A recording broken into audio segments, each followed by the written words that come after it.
Hi guys, I don't know about you, but I have been dying to find out what happens next in George's Marvellous Medicine. So we're up to chapter 8, and this one is called The Brown Hen.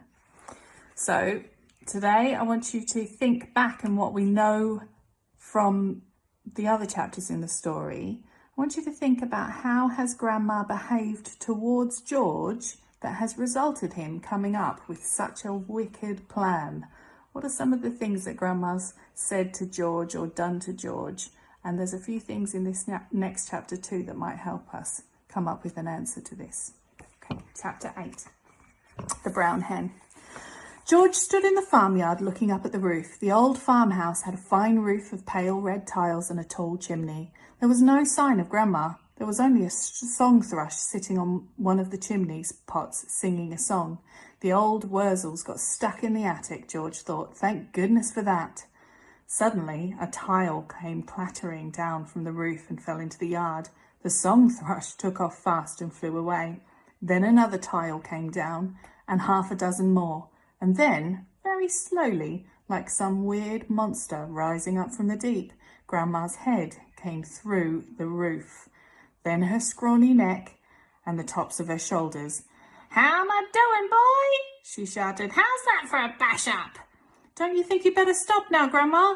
George called out. "I have stopped," she answered. "I feel terrific. Didn't I tell you I had magic powers? Didn't I warn you I had wizardry in the tips of my fingers? But you wouldn't listen to me, would you? You wouldn't listen to your old Grandma." "You didn't do it, Grandma," George shouted back to her. "I did. I made you a new medicine." "A new medicine? You? What rubbish!" she yelled. I did, George shouted. "You're lying as usual," Grandma yelled. "You're always lying." "I'm not lying, Grandma. I swear I'm not." The wrinkled old face high up on the roof stared down suspiciously at George.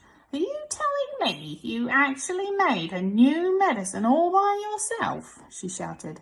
"Yes, Grandma, all by myself." "I don't believe you," she answered, "but I'm very comfortable up here. Fetch me a cup of tea." A brown hen was pecking about in the yard close to where George was standing. The hen gave him an idea. Quickly, he uncorked the medicine bottle and poured some of the brown stuff onto the spoon. "Watch this, Grandma," he shouted. He crouched down, holding out the spoon to the hen. "Chicken," he said. "Chick, chick, chick, chicken. Come here, have some of this." Chickens are stupid birds and very greedy. They think everything is food. This one thought the spoon was full of corn. It hopped over, it put its head on one side and looked at the spoon. "Come on, chicken," George said. "Good chicken, chick, chick, chick." The brown hen stretched out its neck towards the spoon and went peck. It got a beak full of medicine. The effect was electric. "Owie!" shrieked the hen, and it shot straight up into the air like a rocket. It went as high as the house. Then it came down again into the yard, splosh, and there it sat, with its feathers all sticking straight out from its body.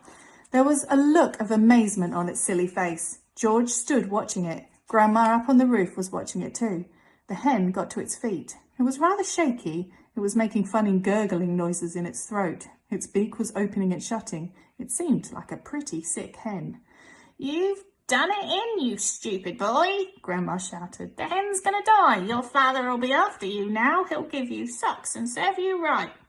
All of a sudden, black smoke started pouring out of the hen's beak. "It's on fire!" Grandma yelled. "The hen's on fire!" George ran to the water trough to get a bucket of water. "That hen'll be roasted and ready for my eating any moment," Grandma shouted. George sloshed the bucket of water over the hen. There was a sizzling sound and the smoke went away.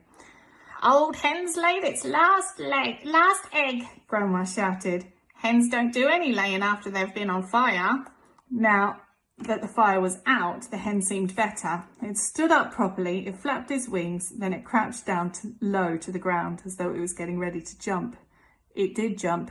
It jumped high into the air and turned a complete somersault, then landed back on its feet. "It's a circus hen," Grandma shouted from the rooftop. "It's a flippin' acrobat." Now the hen began to grow. George had been waiting for this to happen. "It's growing," he yelled. "It's growing, Grandma. Look, it's growing." Bigger and bigger, taller and taller it grew. Soon the hen was 4 or 5 times its normal size. "Can you see it, Grandma?" George shouted. "I can see it, boy," the old girl shouted back. "I'm watching it."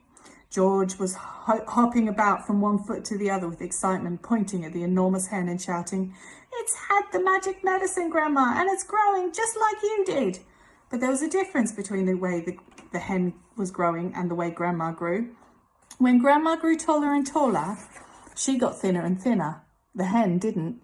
It stayed nice and plump all along. Soon it was taller than George, but it didn't stop there. It went right on growing until it was about as big as a horse. Then it stopped. "Doesn't it look marvellous, Grandma?" George shouted. "It's not as tall as me," Grandma sang out. "Compared with me, that hen is titsy small. I'm the tallest of them all."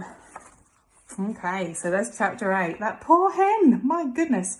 Right, so our question today, how has Grandma behaved towards George that has resulted in coming up with such a wicked plan? What did you come up with? See you next time.